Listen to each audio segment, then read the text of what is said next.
Before we get started, make sure you hit that like button, hit that subscribe button, share it to your folks. What's stopping you? Seriously, what's stopping you? Ask yourself. It's just one button, 1 second. Not even a second. Do that for your boy. Support black business.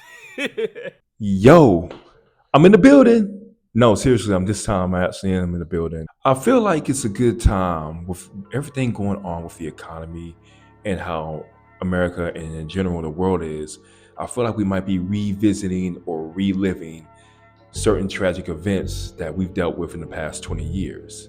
So I think it's kind of a good time to discuss and delve deep in some of our responses as society and mentalities we developed as a product of that. I want to start off with a question. Did you guys know that the chances of you making it to the 1% by grinding your ass off is about the same as winning something from a scratch off ticket? If you guys ain't realized why I asked that question, I'm talking about grinding. I think I'm gonna title this one, We All On Something, Addicted to the Grind. Let's get to it. I'm not about to waste y'all time here.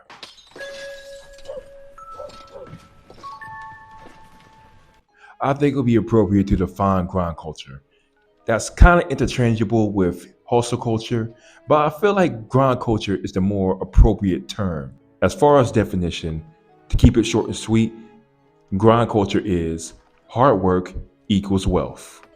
The harder you work, the more likely you accumulate high levels of wealth. Growing up, we as Americans have been spoon-fed this narrative that if you work hard enough, you'll achieve everything that you could hope to accomplish. We've heard it throughout our family members and generations before us. It's been regurgitated to us through many forms of media.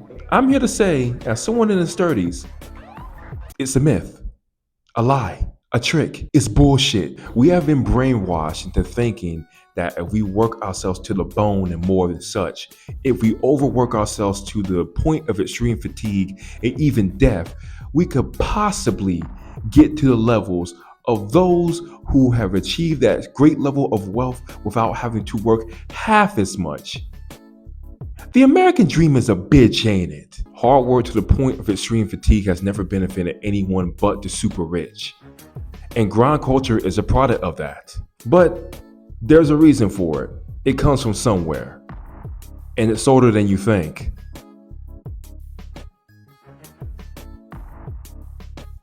Had to adjust the camera a little bit. One thread that I like to start with comes from oppression. Oh, here he going again, talking about oppression and black people pulling the race card. Duh, nigga.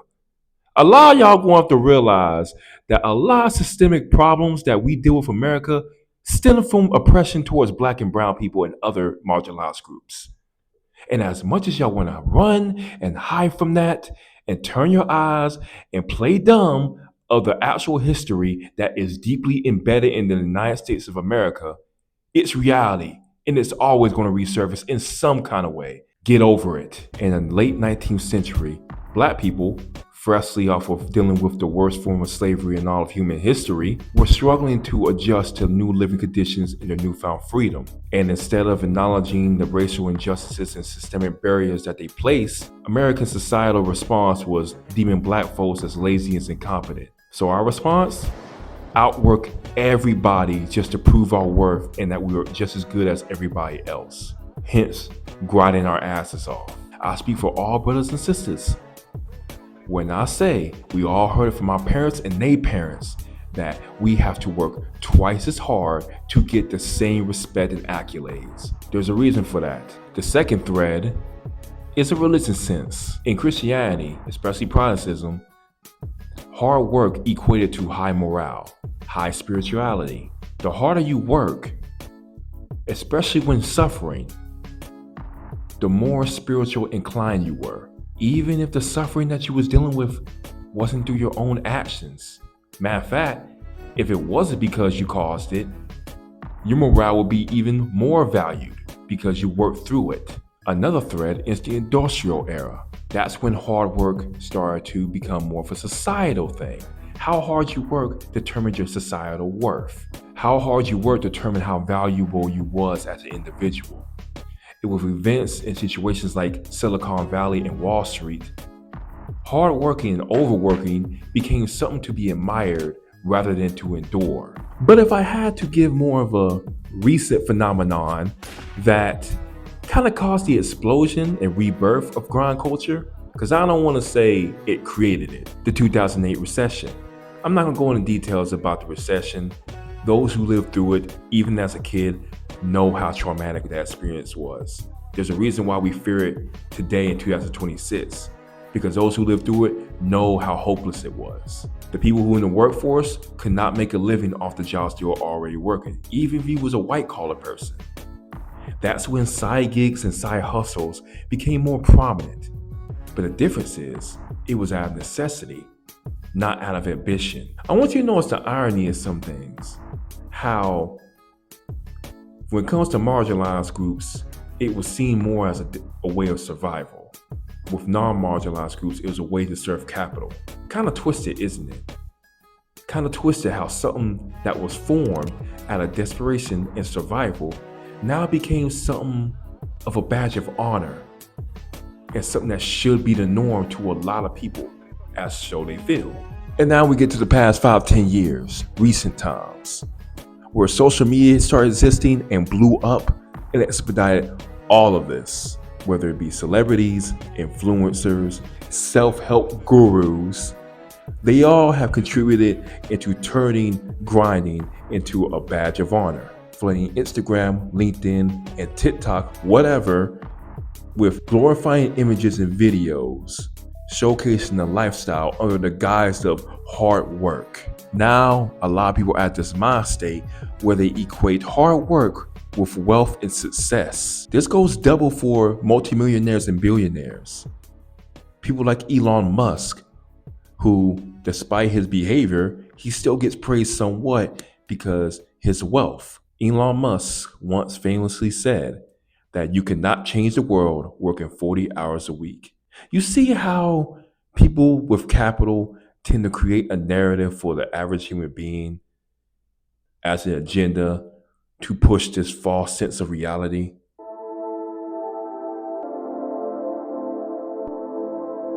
Speaking of billionaires, I think I want to make a quick pit stop just to make a quick announcement. Matter of fact, a statement. I feel like everybody needs to hear this. Here's the reality, the cold, harsh reality. 99% of us are never going to be billionaires. I'm going to go extend that and say 99% of us aren't going to be multimillionaires. 90% of us won't become millionaires. We will be fortunate enough to make six figures. And that's okay. You don't accumulate so much wealth off of hard work alone. There are many factors in play that causes that high level of financial success. Some of it is unethical. One of the factors is generational wealth. And while it's more scarce now compared to 20, 30, 40, 50 years ago, it is still a thing. Another major factor, connections. As someone who is a musical artist himself, trying to get his music out there, as well as someone who is still in the workforce and has even seen a little bit of the corporate world by being in management, that's probably the most important thing why people are able to elevate their financial wealth. We've all heard the phrase, it's not what you do, it's who you know. The billionaires and millionaires are no different. You think Elon Musk got to where he's at because it's hard work? No, he had connections. He didn't create Tesla, he was just an investor. There's connections to that. Same thing with Oprah, same thing with Jeff Bezos, same thing with Jay-Z, same thing with Tyler Perry even. There was connections that they found that caused them to elevate from the level they were at before to the level they're at now. Another factor that people don't want to acknowledge because it completely destroys the whole thing of grind culture and being self-made, luck. Being at the right place in the right time can do wonders for your career. Some people just got lucky. No, all of them got lucky in some kind of way. People give luck a negative stigma when actuality that's part of life. Luck is an essential element to success. If you want to know more about the myth of the billionaire and how detrimental it has been for us, I would suggest watching Pillboy's recent video. He goes into great detail explaining how bullshit it is to be a billionaire and how detrimental it is for society it is having these people around. Link will be in the description. Tell him Jay Khalif sent you.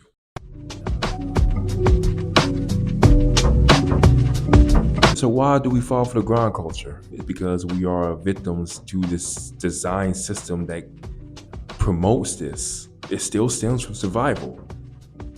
Let's be honest, the economy is not that great right now. People are still struggling to sustain a good and healthy lifestyle. Inflation is increasing, things are getting more expensive, 9 to 5s aren't doing the jobs, and people are taking jobs they do not enjoy and working themselves to the bone because they have to live. But the fact of the matter is, we have to make the suffering worth it.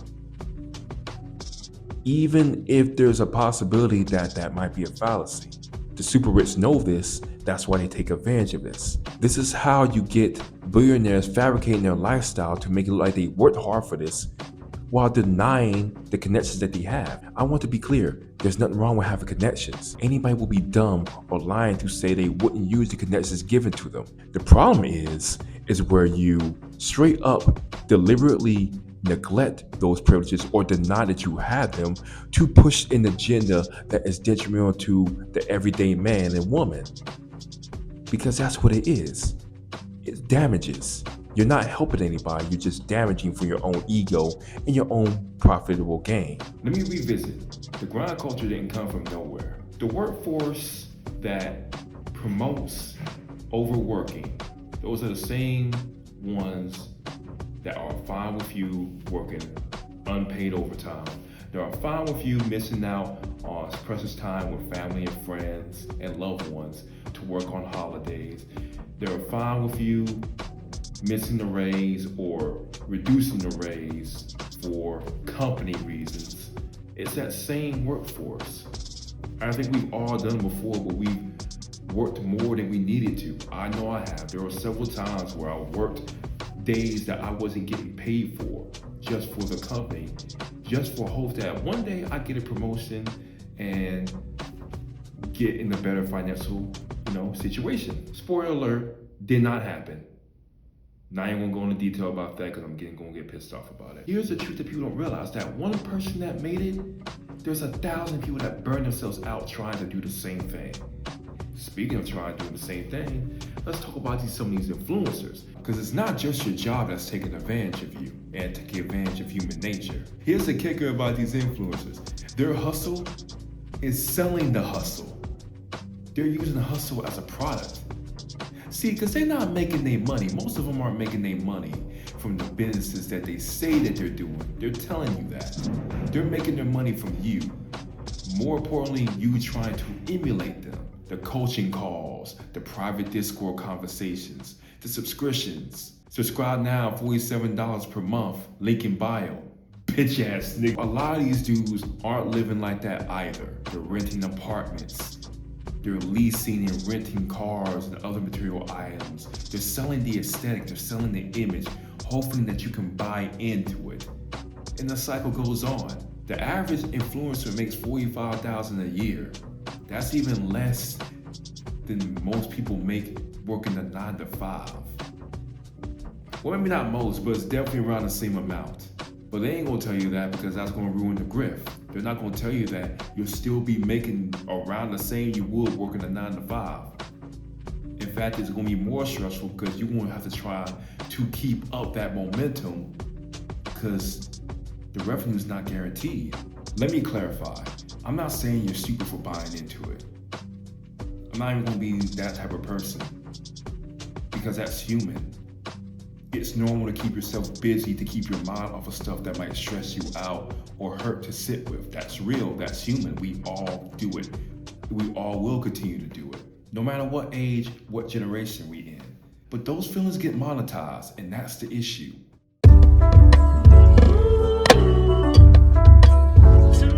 So in conclusion, I'm not saying don't be ambitious. I'm not saying don't be hardworking. Listen, I've been doing music for since 2012, and I'm still trying to find my audience to do all that. I worked my ass off for a chemistry degree and still working my ass off to get into a right position of the field that I want to work in. Heck, I'm still working on this YouTube channel. I just hit 100 this year. I understand it. I'm never going to say don't be ambitious. Just find the balance, keep control, hustle your craft. I'll say that. Hustle your craft, hustle your skills. Work on those. Understand, have more realistic standards. Understand that it's going to take time to acquire success. And you might not be a millionaire, but understand that's okay. If you get 100 figures, 106 figures, that's good. If you manage to make more money than you did last year, if you manage to acquire more happiness from what you do, that's a W. Don't let this grind culture mess up your brain and get you thinking that you're not worthy because you haven't achieved those high level of wealth yet. As a guy who continues to work hard and tries his best, I have to constantly remind myself to don't burn yourself out. And honestly, if I could tell my younger self, it wouldn't be don't work hard or give up on your passions. It'll be don't measure your work ethic and your success off of your exhaustion. There are some things you can't control, and there's some things that are out of your element that you can't help, and that's okay.